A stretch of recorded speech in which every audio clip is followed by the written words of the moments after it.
Welcome to Clamp, the weekly podcast where we discuss all things related to creating, living, and making projects. I'm your host, Grant Alexander, and joining me as always is Adam Mackey and Jessy Ratfink. And tonight, we're going to talk about something, and we don't know what it is because Adam refused to tell us. But before we get into that, we want to see what's been in your clamps. Jessy, you're up first. All right, so I have done a little bit more weaving. Things are going well, but I got a little sidetracked because Disney Dreamlight Valley just came out with an update. So I had to grow a lot of pumpkins and make a lot of money. But I am also still waiting for my damn stained glass kit. I got the extra set of glass I ordered, but all the tools and materials that I need are still not here. So that's really damn frustrating. That's good, though, because you're not allowed to start the project until tomorrow. I need to do fucking practice run, Grant. I can't just do a stained glass project in one go. I've never done it before. I need practice time. Oh, so, that's how I do all of my projects. First go. Yeah, I don't 100%. Do that because that is my own personal hell. I gotta prep before I do it. So yeah, fuck the post office, fuck winter. Yeah, that's really it. What about you, Adam? Let me see. So I made a donut. Okay. Yeah. Like a food donut for a car? A car? No. Like a tire? Like a food donut. It has orange icing. So I've been learning Blender. Oh. And the Blender course is to make a donut, which is so cool. I haven't completely finished it. I got to add the sprinkles, but I really want to learn Blender because I really want to bring it into my videos because I want to do like 3D models of things to add in that sort of just to add a little bit of element into the videos. I realize like how much I don't like when I make videos, it's like I put it together and I'm done. But I realize now that I need to put in so much more effort to sort of just like that one little thing just makes everything so different. Like you might spend an hour to add this 3-second element, but it just adds so much to the video. Yeah. It's such a hard return on investment though, because I've spent so much time sometimes like getting like cuts to the music, getting like shit to go, like doing those like Paul Jackman style clamp removal, like doing like fun camera tricks. I spent all this time, energy doing all this, and it's like, you got 600 views. You're like, thanks. Well, also, I'm actually finding Blender really fun. One part, like, yeah. Well, I'm finding Blender's actually pretty fun. Like, I've used it before, but not in the sense of actually learning how to use it. I just looked up like, how do I do this one thing? And then that was it. Yeah. But actually learning like how to make a model from scratch has been pretty fun. I want to make like a 3D model of our logo to add in for my clamp challenge video. I want to make a 3D model of a few of the prizes to like pop up and rotate around as I talk about them, stuff like that. Just for fun. See how that goes. I hope you don't take it the wrong way. I wasn't trying to discourage you. I think it's a great idea. I know it came like after thinking about it, I'm like, nah, it came off the wrong way. I just like I hate the fact that you're like sometimes you're like, this will elevate me. But you know, it's only frustrating when you're like, this is like the best thing ever, and it just doesn't work out. But if you just go, this is the best thing ever, I don't care. If anyone sees it, then you've won. You've won. Yeah, that's the thing. I don't care. Yeah, you're 100% better than me. That's okay. Yeah, we already knew that. Yeah. So something else I did. I hit 1,000 subs finally. Yay! I know. That's awesome. My wife is like, how close are you to the hours? I'm not even halfway. Oh no. Yeah. But like my wife's like 1,000 subs is it such a big deal? Because I was going on about it so much. I'm like, I just need 3 more. And I'm like, the first 1,000 is the hardest to get. Mm-hmm. So yeah, it's been. Do you know who was my first my first 100 subs? Me. Yeah. You won my 100 subs giveaway. Yeah, I remember that. Oh. Yeah. I still have it somewhere. I just shipped something all the way to Australia. Yeah. Totally worth it. And it costs $40. Yep, totally Probably. Learned a big lesson there about setting limitations on where you can send, on where you can enter. Yep. And last thing, job update. I got the job. Yay! Yep. Exciting. After better than Grant again. Yeah. So I got the email saying that I've got the job. I'm just waiting on them to work out where they have allocations for depots. So hopefully they give me the same depot that I've already got, but it depends. They could be somewhere else. There's 3 other depots that I wouldn't mind having to go to, eventually being able to get back to Hornsby, which is where I am now. And then every other depot, if they offer me that, I won't be taking it. So, oh, really? See. Oh, well, the other depots are like 2.5, 3 hours away from where I live. It's not worth it for. No. Mm-mm. Would you be willing to move? No. Okay.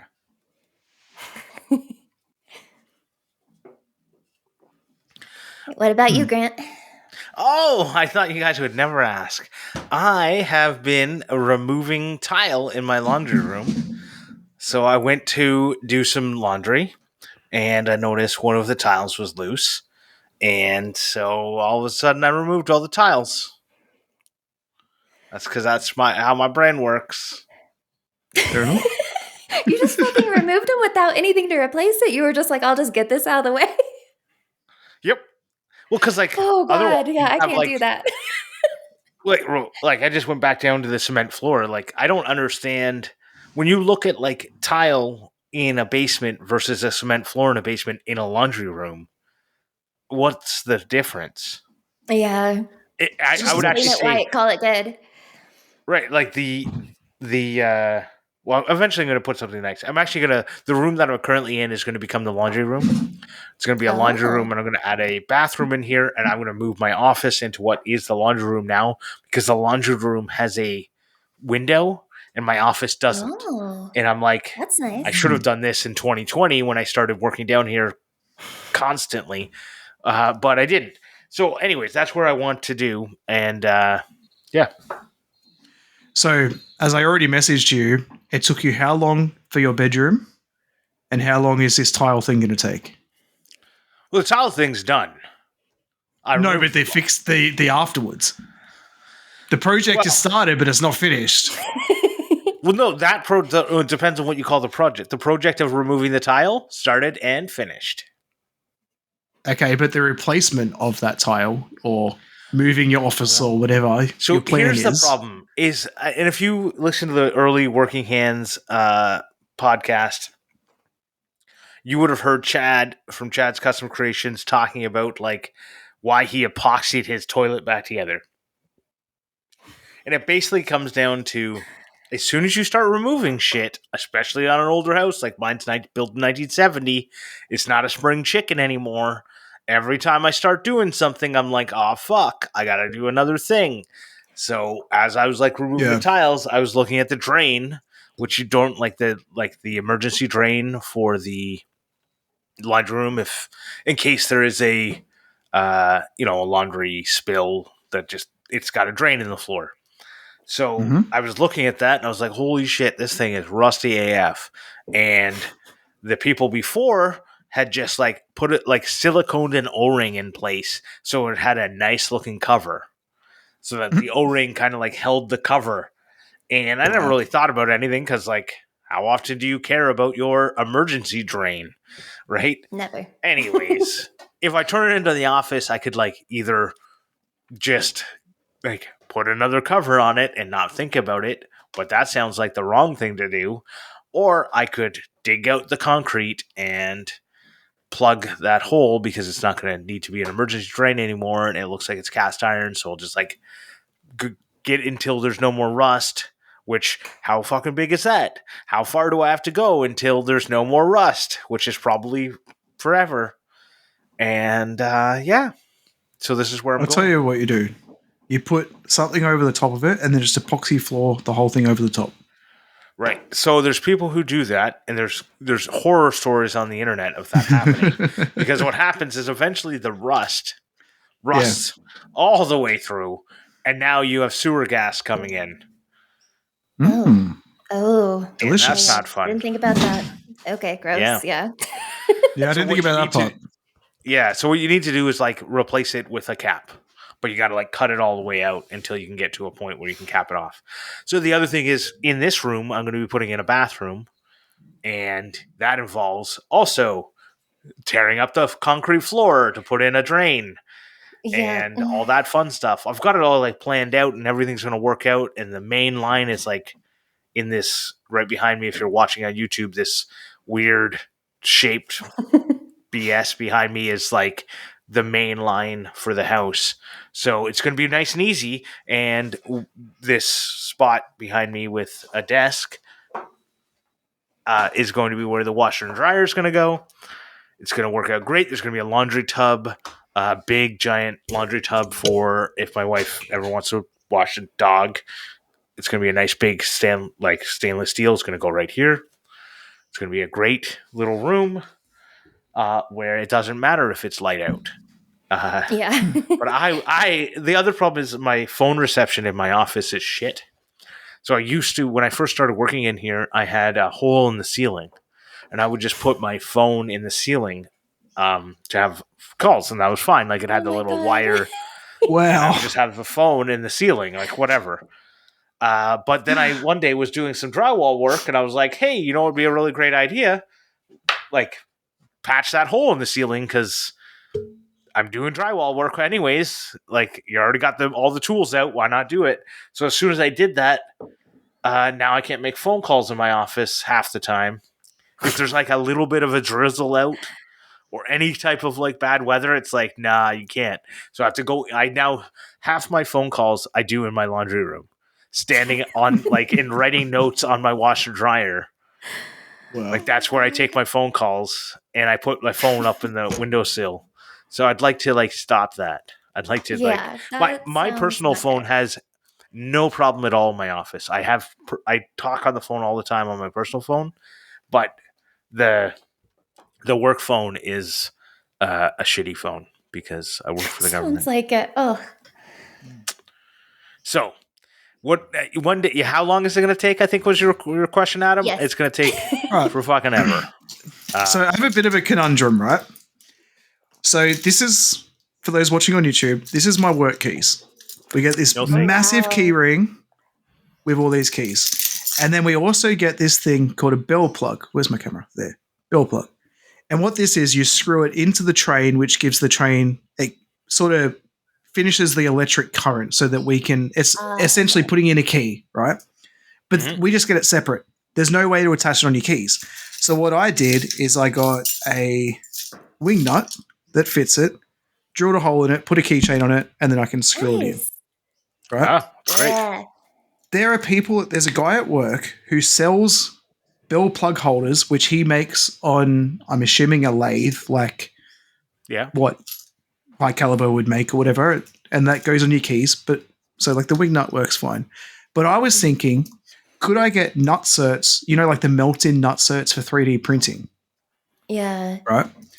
The melt-in ones. So I was thinking if I could get those and make a 3D print holder that I could put that in to screw them in, would it be wrong of me to make them and give them to my trainees? Because there's nothing given to you when you take up audio. Do you think it would be wrong of me to do that? Like just give it to them for free, like not charge or anything. But that's taking away business from this guy that sells them for $10. I mean, how much business is he really getting? Well, I don't know. That's the thing. If you don't go to the depot that he has the signs up for, you wouldn't even know he existed. Yeah. What I would do, how many people get trained a year? It's about 60 a month.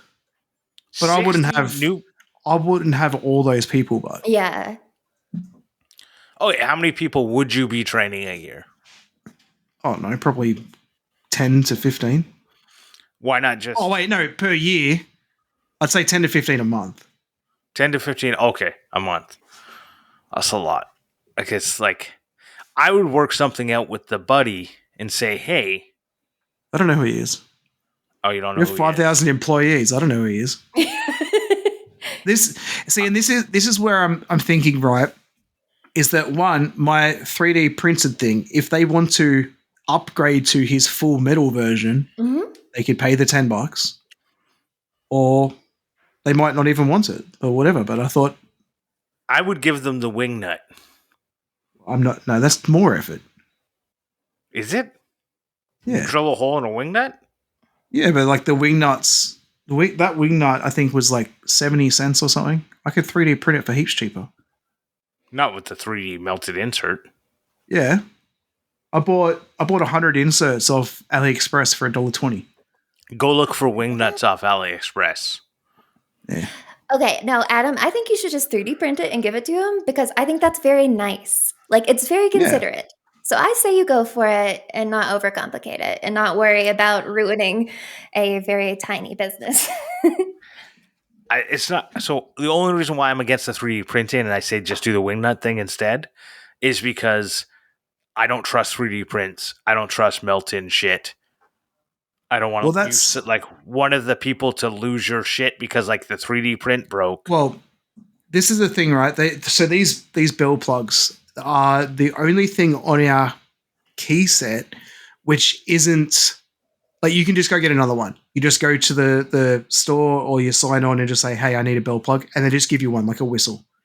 Whereas all the other keys, we have to fill out an affidavit and all that sort of shit as to why we lost it. And if you lose your full set of keys, you're up for it. And like this red key that I've got here, this red key here is 500 and something bucks if you lose it. Oh, wow. Right? Whereas the bell plugs, they're lost all the time. They just, like, you fall out of the pocket or you leave it in the train because you forget about it when you stable the train and just walk off. And, like, I've got, like, that one that I showed you is the first one I ever got. I kept it. Oh, and then I got another one on my first day so I could keep my original. And then I've probably got like 6 of them laying around from people that have, like, I go to prep a train and there's one sitting there because the person forgot to take it with them. You know, like, gotcha. So I'm not worried about people losing it if it breaks or whatever. Like, cool. I'm not selling it. They'd have no expectation. I would say it's a nice thing. The biggest thing I would say is do not associate it with your online personality. No, not at all. No. Yeah, because that would be the thing that I would be worried about as a public employee is that I'm not doing that. Seen as like trying to, convert people to buying my shit. I don't know, like, it'd just be a weird thing. Yeah, no, this is completely like not even a picture on Instagram or anything. Like, right? Then I would think that would be a very nice thing to do. That I could see people appreciating. Yeah, well, my biggest conundrum was like with this person that sells them. But then there's nothing stopping other people from doing the exact same thing as him and selling them. And you're not even copying him. Like, that's the biggest reason why I think it's completely like not an issue is if you were like, I have a metal lathe and I'm just going to do what he does, then I'd say, yeah, that's kind of shitty. Yeah. But if you're like making something different, I just thought like the wing nut would be better for like that wing nut looks like a 5-cent wing nut to me. So, well, the thing is that with the wing nut, it was such a pain because I actually made 30 of them and gave them to all my classmates when I was in college for train school. But like trying to get the hole to line up and like be big enough to fit the keychain, but not go through, like not break the corner of the wing and stuff was such a pain in the ass. You could tell you're not a metal worker. Exactly. Yeah, so, which is why he should 3D print sounds great. Yeah, no. Tell me that wasn't the only thing that you had for us to talk about. Kinda. Oh, shit. Well, no, I have one more question. Have either of you started on your clamp challenge? Because I have. Well, why don't you tell everyone what you have started? Jessy has started planning hers. Yep. So you two talk about that while I go and grab a beer. Okay. Well, the clamps I have on the bottom of my track saw are so shit and cheaply made that they're like squeeze clamps, like it slides on. Sorry, I need to move my camera because it's pissing me off. You can just see my. There we go. That's better.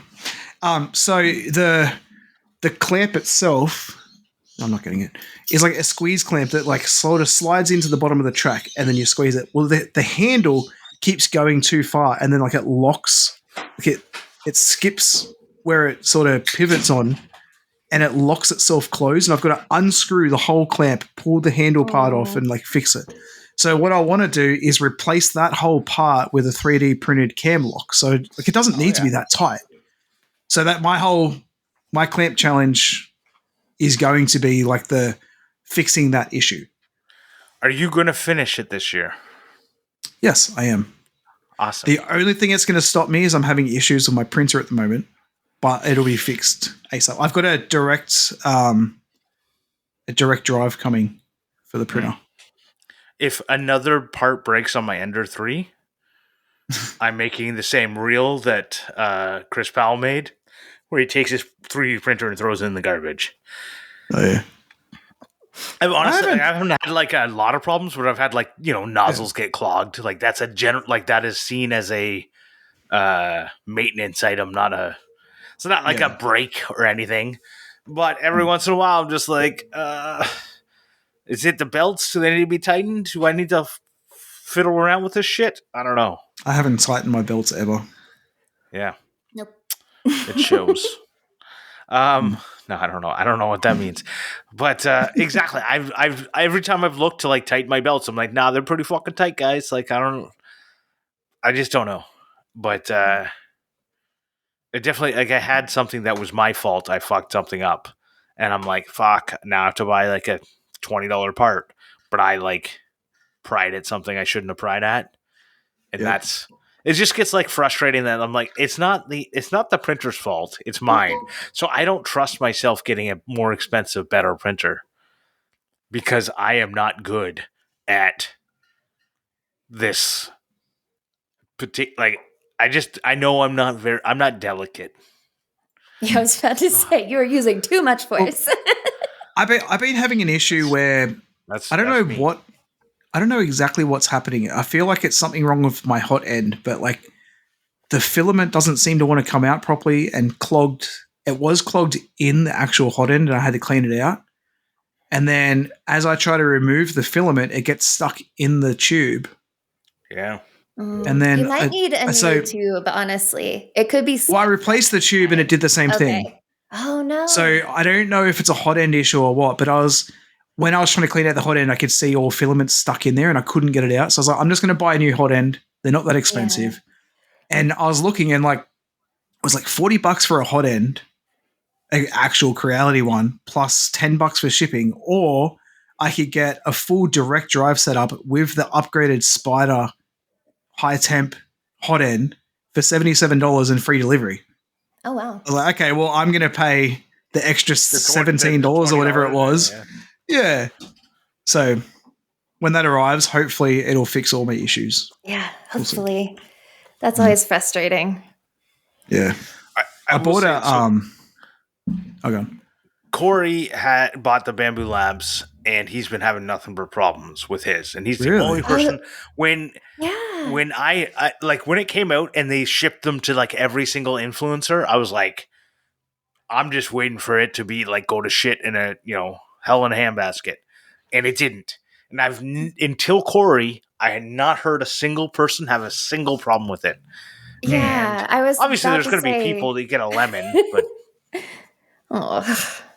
it would suck so much to get a lemon out of bamboo. That would be the worst thing. Because everybody seems to love those printers. Like Nicole, my friend Nicole, Penelope Bolnick on Instructables, she has one and she's been making all sorts of shit, having no issues. And it's just, that sucks. And like so many people who were like, fuck 3D printing, got one and was like, oh, this is actually not bad now that it's like all the kinks are worked out for you. I got the Ender 3.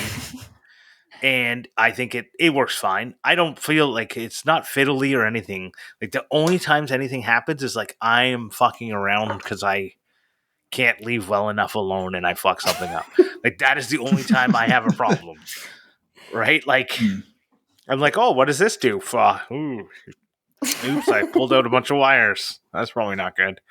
I haven't really had any issues with my ender. I do want to upgrade to something better, more something that's more like multiple filaments and I want to be already built in. Changes.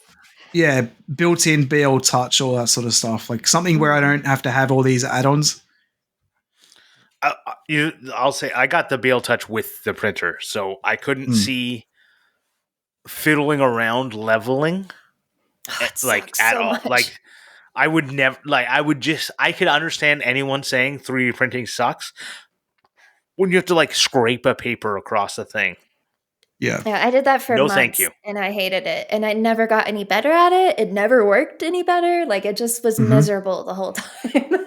I hardly ever use my printer because I could never get it to work right up until I got my BL Touch, and then I haven't had an issue with leveling or anything since.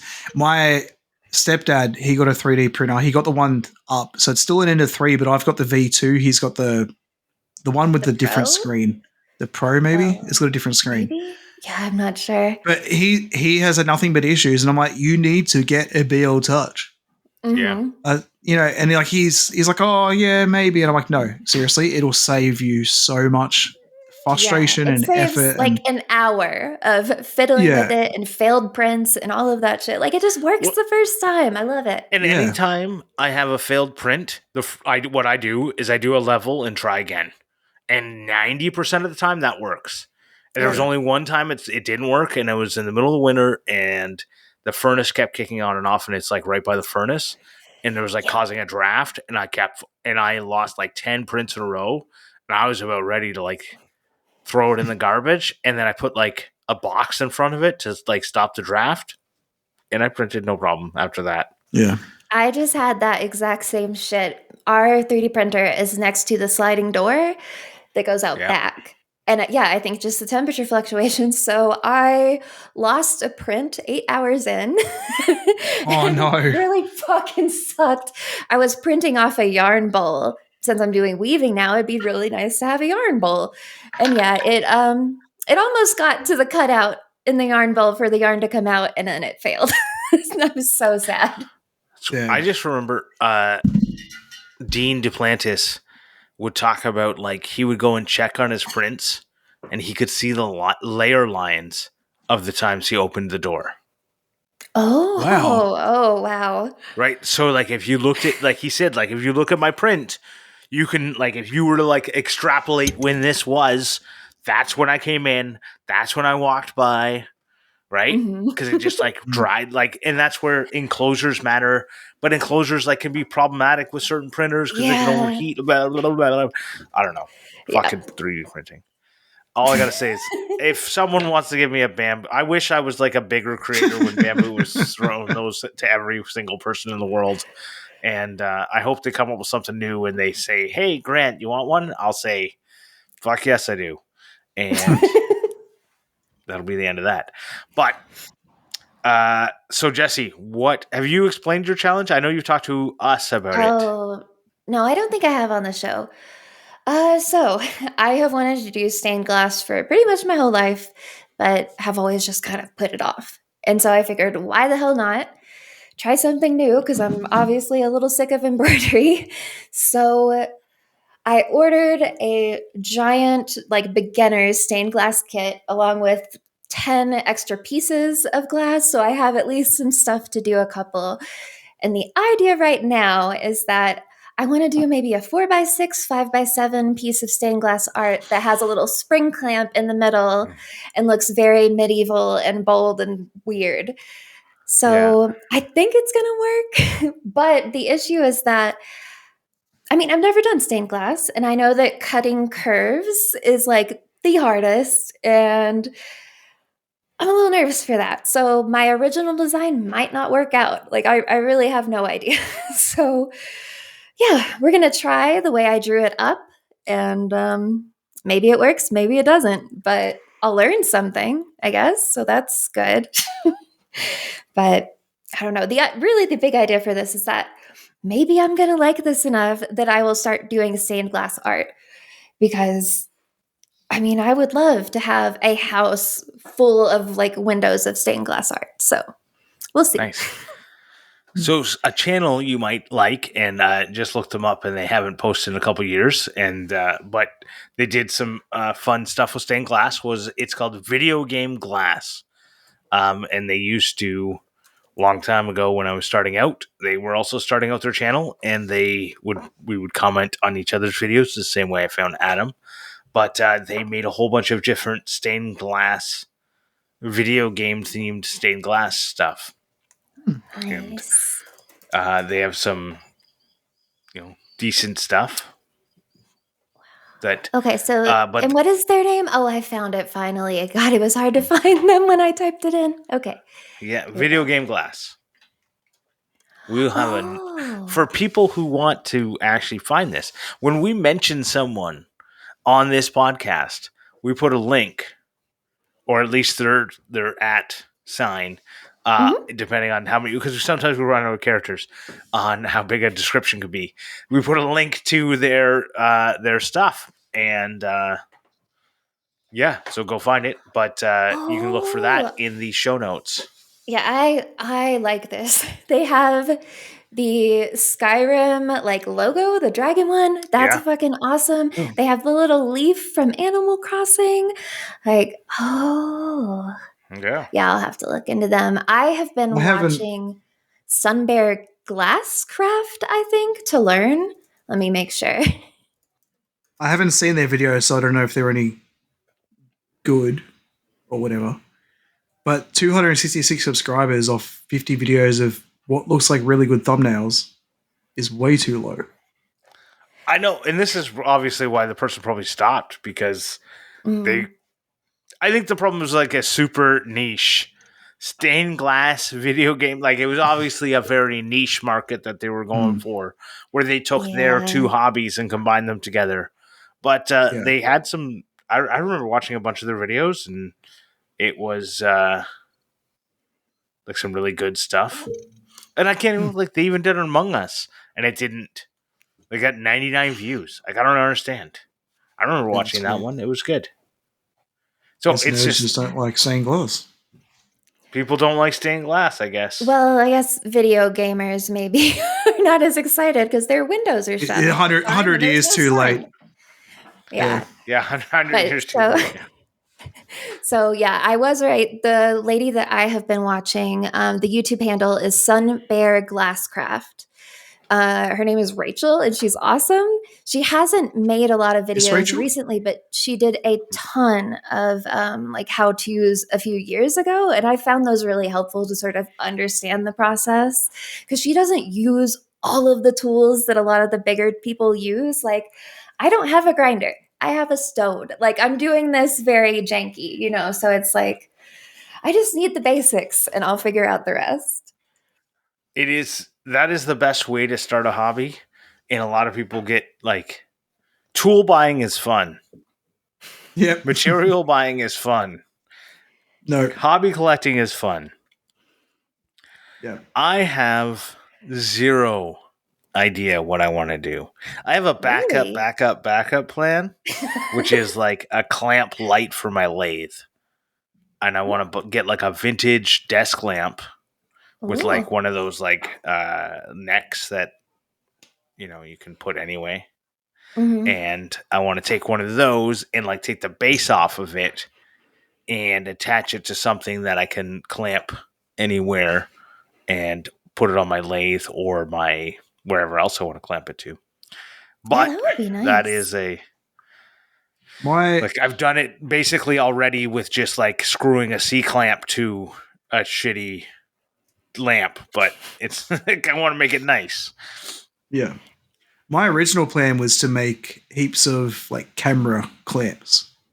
Oh yeah. Different ways to mount the camera in different places to try and get more angles and stuff. But I printed like the GoPro base, what you would screw a GoPro to, and put it on a quick clamp, like the squeeze ones. Yep. And that's good enough for everything.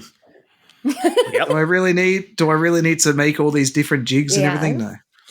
So I have for like the first probably 30 to 40 videos I did, I used a like gooseneck with a GoPro mount on it, like with a quick like a squeeze a spring clamp with a gooseneck on it and a GoPro, and I would attach it to a ladder, and I would move the ladder around or attach it to where like if it made sense. Good idea. But like if I needed to have something that like something like that, but it was with a GoPro mount on it. And for those watching, he showed what I just described. But that's what I did. And I just put it on a ladder and I moved that like little step ladder around. And that was my tripod. And it worked fine. And then I could also put it in different places. And then I got a really nice tripod. And really nice tripod's your nickname? Cool. Yes. Awkward. I didn't need to know. So then Jessy's losing it.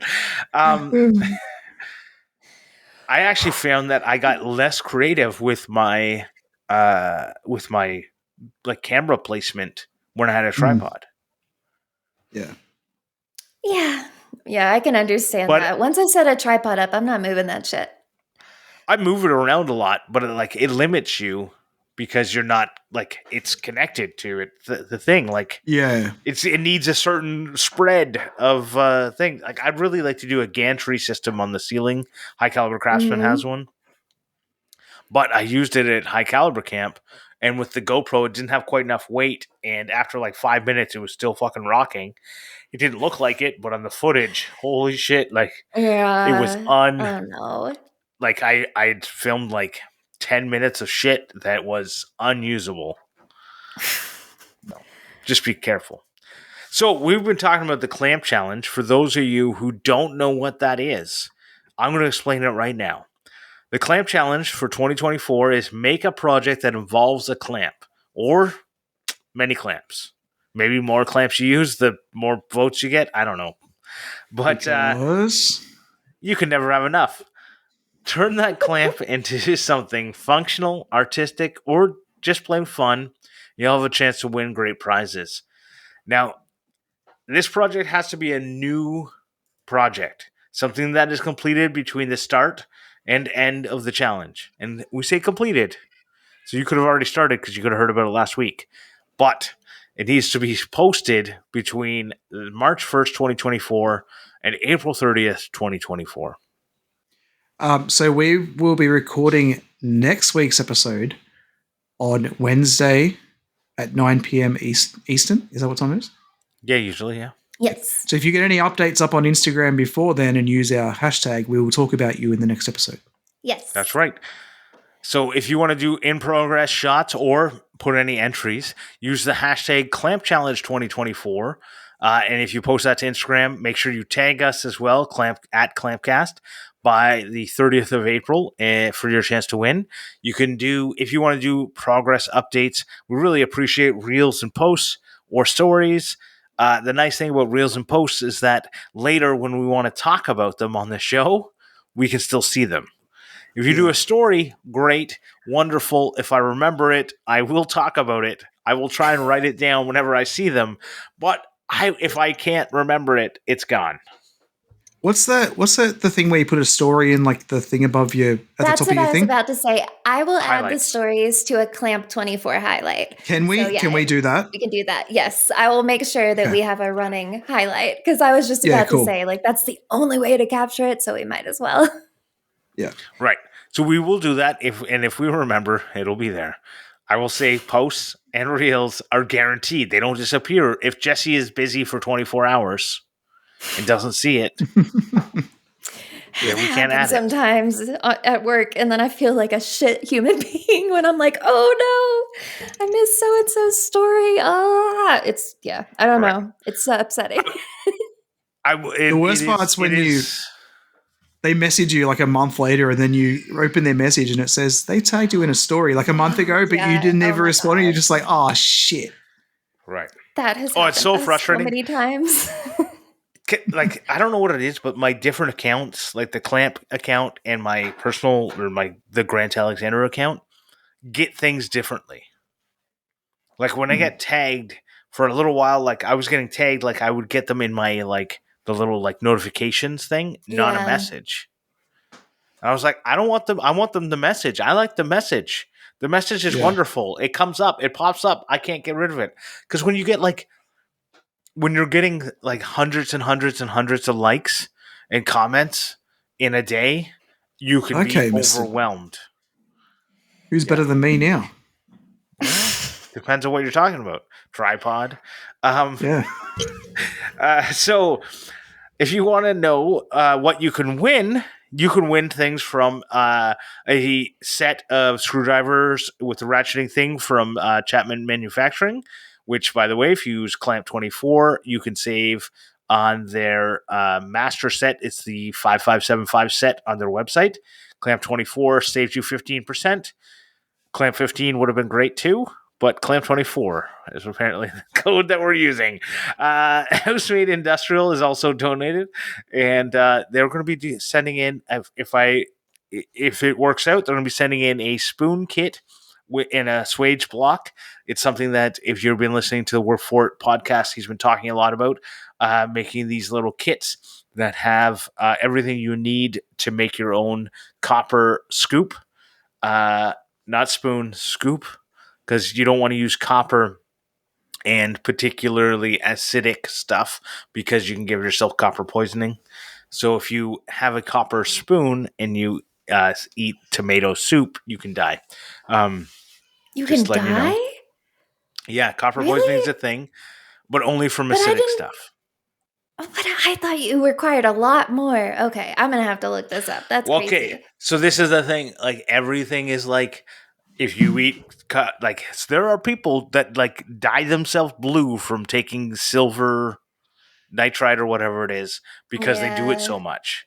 So there's, like, people are crazy. There's a guy who ate a fucking Big Mac every single day for, like, 30 years. Okay?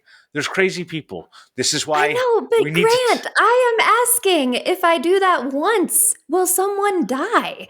Like, oh no, I don't think so. I don't think it'll die from once. You made it sound like it's probably like if you did it every day. Dead.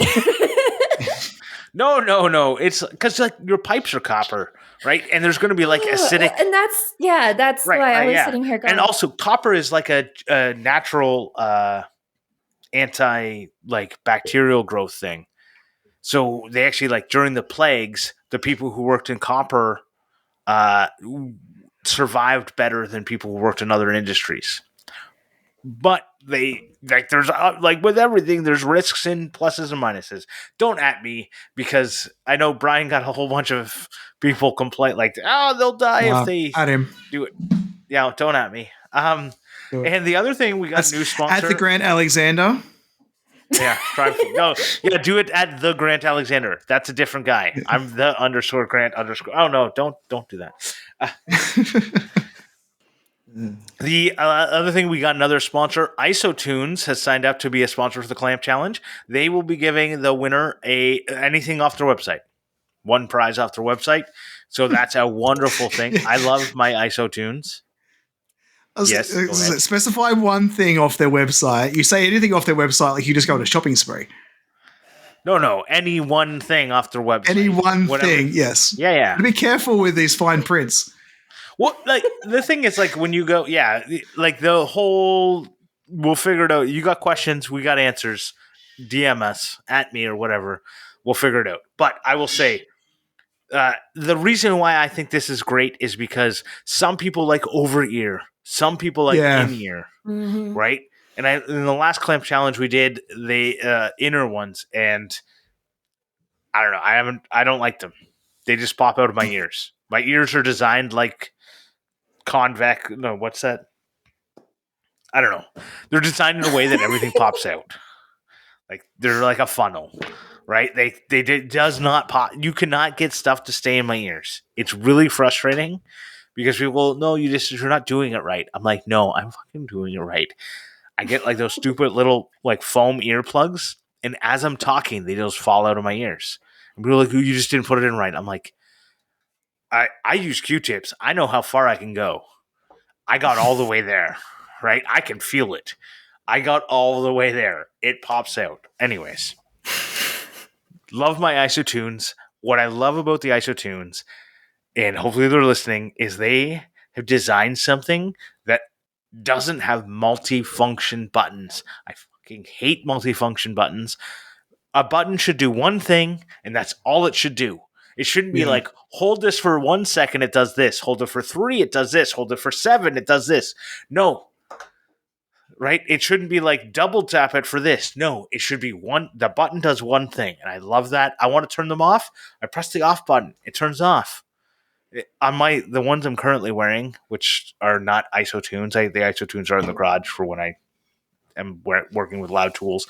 I have to, if I hold them for 1 second, Google Assistant says, what would you like? I'm like, oh, I didn't hold it long enough to turn off my stupid things. Anyways, love the isotunes for just the fact that they didn't try and overcomplicate it with bullshit that nobody needs.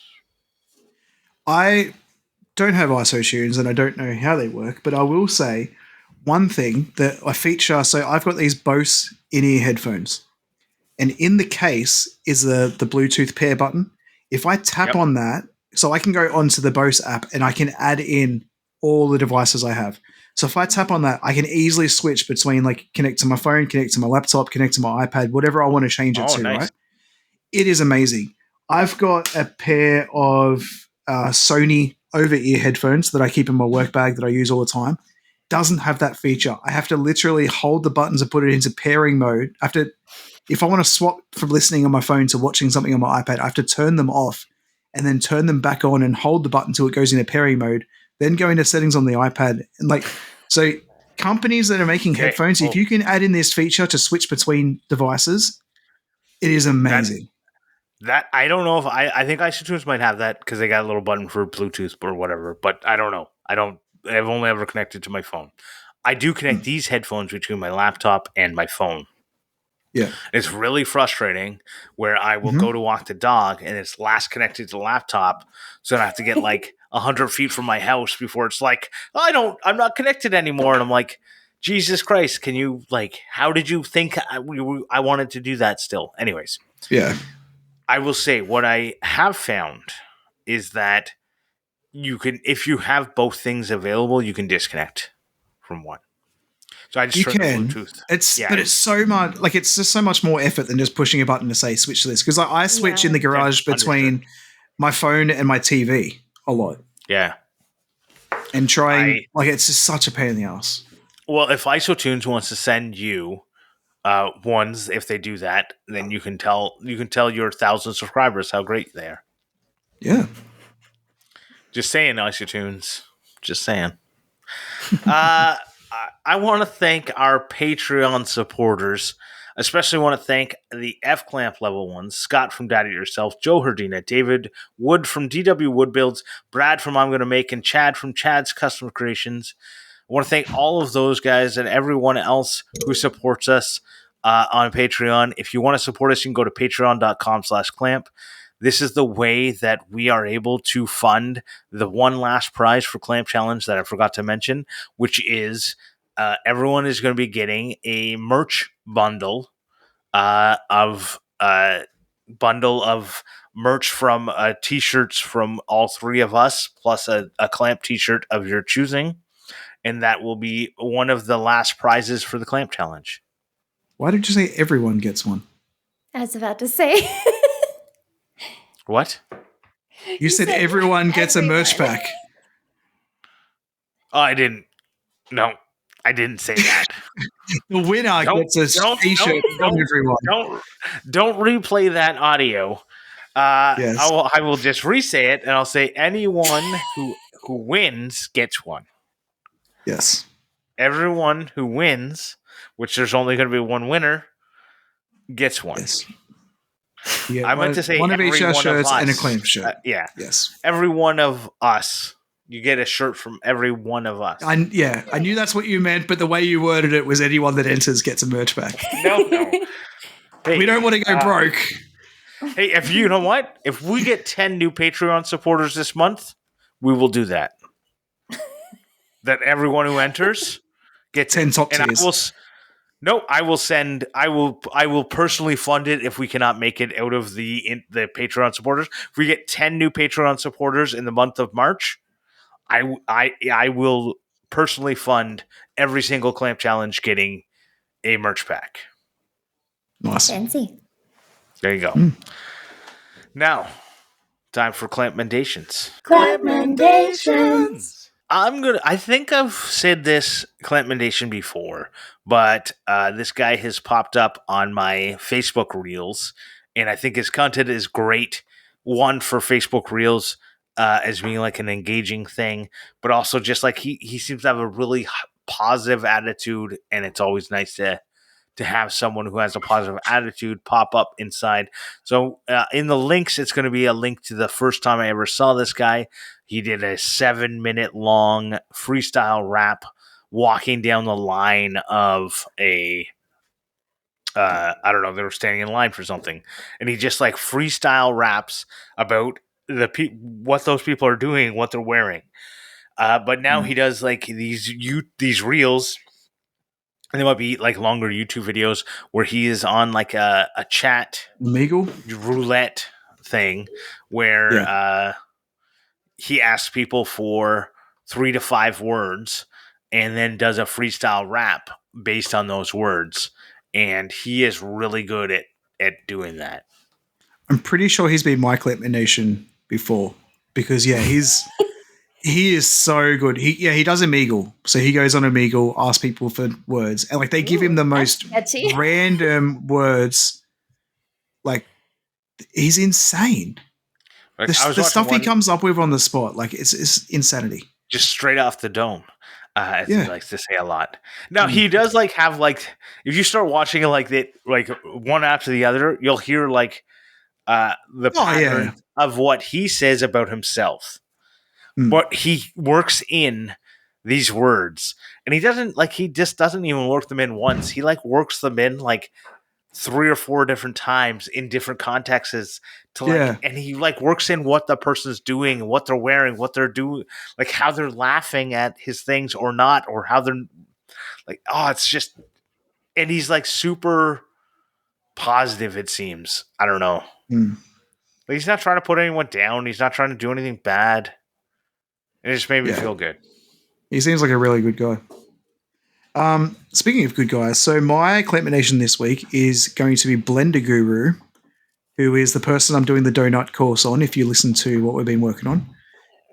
His tutorials are so well done. Like, it's pretty much him with like the green screen behind him down in the bottom corner, like talking you through it. But the way he explains things and goes back over things or talks of like, he does a whole thing of like, if you don't have a mouse, do it this way. But get a mouse because if you're going to 3D model, you want a mouse and all this. But like, he's so good at like talking about alternatives and all that sort of stuff. And like, it's just, I've never really watched someone do tutorials on computer, like a computer-based tutorial, so well. Yeah. Nice. So I'm going a little off script. I'm not doing Instructables this week. Instead, I would like everyone to go check out Chi2_Charlie on Instagram. It is the cutest shit I've ever seen in my life. This tiny little chihuahua has all the PPE he would ever need for anything he needs to do. And I'm thinking his dad is in construction. That's what it looks like. So if you scroll through, there are all these videos of Charlie the Chihuahua doing different things. He's done electrical work. He's, sawed down some trees. He's done wiring, framing. Like, he's done a lot of stuff. He's very funny, very cute. And it just makes me so happy. And I'll say, it looks like he's Canadian. Oh, really? Because, he's got Tim Hortons coffee. Oh, yeah, probably. In a lot of the pictures. Yeah. But he's got a Canada beer. Moles beer? Moe's beer? Molson? Moe's Canada? Molson? Are you talking to Molson? I don't know. It's red and white. Well, that's like half the beers here. It's Molson. It's Moe's Canada. Molson Canadian. Molson. Yeah, Like, come on, guys. It's like one of the biggest beers in the world. Oh, yeah, Molson. Yeah, Molson Canadian, yeah. I don't drink beer, so I don't know. The day today. Nobody in Canada drinks it, who works except in the for construction apparently these industry. guys. I don't know. Is this I don't know. Is that the Forsters of Canada? Everyone thinks it's popular there, but it's not. You know what? I don't understand why it's popular. It is. It is popular. I don't get it. That Budweiser and Labatt are like the three beers. I think Budweiser's American, but Labatt and Molson are huge, and I don't get it because it's like there are so many better beers. Yeah, it's like VB in Australia. It tastes like cat piss, but for some reason, it is the most popular. Not that I know what cat piss tastes like. Drinking those and hating them. They are the worst beer ever. I don't know how people drink them. They literally are the most, literally, it's called Victoria Bitter, but they are the most bitter beer I've ever drank. They're so gross. I don't know. But people are obsessed with them. Yeah. Ugh. Yeah, bitter beer is, no. No. All right. Well, Chi Chi Charlie sounds great. Let's do an Ask Us Anything. Ask Us Anything. Okay, so the Ask Us Anything question tonight comes from D.W. Woodbuilds. What is your favorite work of fiction and why? And I can go first because I'm a nerd and I have my answer ready. So for me, I would say the two most influential books for me when I was growing up are Lord of the Flies by William Golding and Geek Love by Catherine Dunn. Two wildly different books. Geek Love follows basically a circus sideshow. There we go. So it is a family that runs a circus, and they're actively experimenting on their children and their babies to create more freaks. And there is a cult. There is just the wildest family drama and circumstances that I've ever seen in a book. It stays with you, I guess is all I'll say. I don't want to give too much away because it is just one of the wildest books I've ever read, and I loved every minute of it. And then Lord of the Flies, Piggy and Ralph forever. I love them. I hate Jack. Fuck you, Jack. You're the worst. Yeah. Never read it. Oh, so Lord of the Flies is basically a bunch of young boys get stranded on an island after a wreck. So they basically form their own little society, and you can imagine how bad it goes. And it does. It goes downhill. Shit gets really crazy and wild. They turn kind of homicidal. So yeah, it gets really nuts, but I really love the social dynamics in that book. Isn't it? It's like Lost, right? But yeah, kind of, yeah. Is that part of the American curriculum? Because I feel like it's in a lot of TV shows of kids. Yeah. Yep. Yeah. I think I read it in middle school first, and then I've read it so many times. Yeah. I guess I can go next. I don't know why I went straight to books as well, even though I suppose movies and stuff can be fiction as well. But my favorite fiction book is Ready Player One, because I'm also a nerd. That is a pretty good book. Tyler and I listened to that audiobook and really liked it. I haven't read Ready Player 2 yet. I bought it the day it came out and still haven't read it. I have. Ready Player 1 was a great book. I also have not read Ready Player 2. Yep. And the movie was fine. The movie... I didn't watch So the thing is, I watched the movie first. Oh, interesting. And then I went back and read the book. And that's probably the best movie way to me... Well, the thing is, the movie to me was so good. Then I read the book and I was like, the movie's shit. Because if they actually made the movie to the actual book, it would have been such a better movie. The book itself is such a good movie. The book would have been really good as a mini series or a single season of a TV show. And I think the problem is there's that's the problem with books. There's so much there that putting them into a movie is difficult. Yeah. And even Lord of the Rings, or not Lord of the Rings, what's the other one? Game of Thrones. Yeah. They combine characters.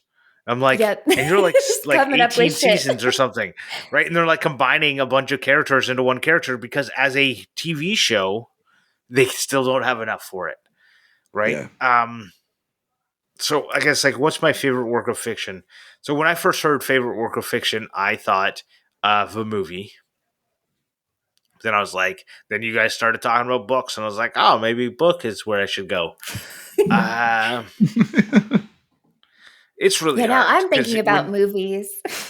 When I think about like what's your favorite work of fiction, when I think of work, it's for some reason work of fiction sounds book.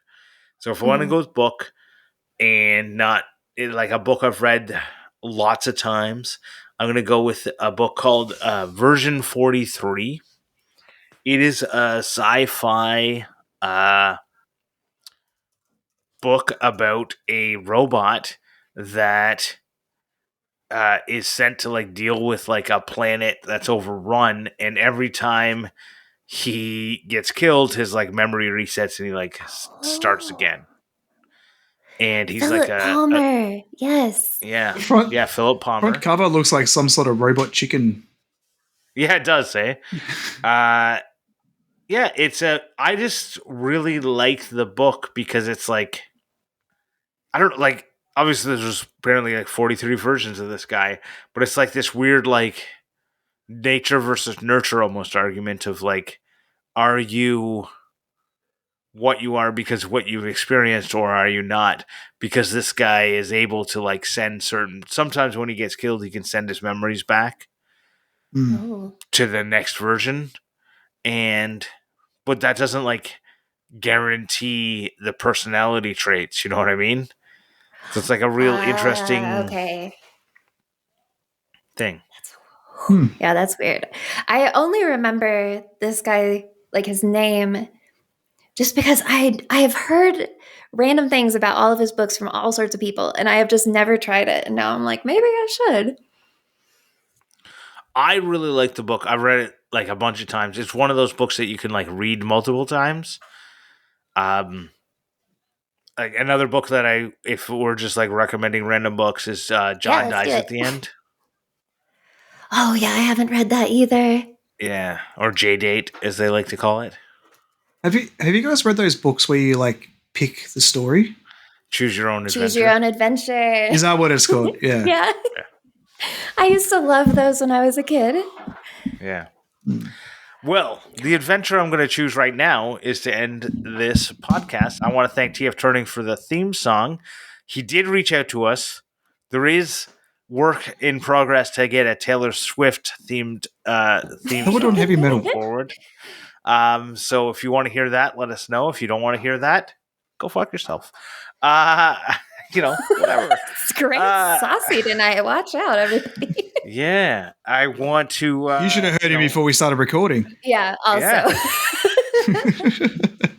Yeah. I want to say, everyone should go and, call your loved ones and let them know you love them. And with that, I'll see you in the after show. Wow, I don't want to do that. Bye. Bye. Bye.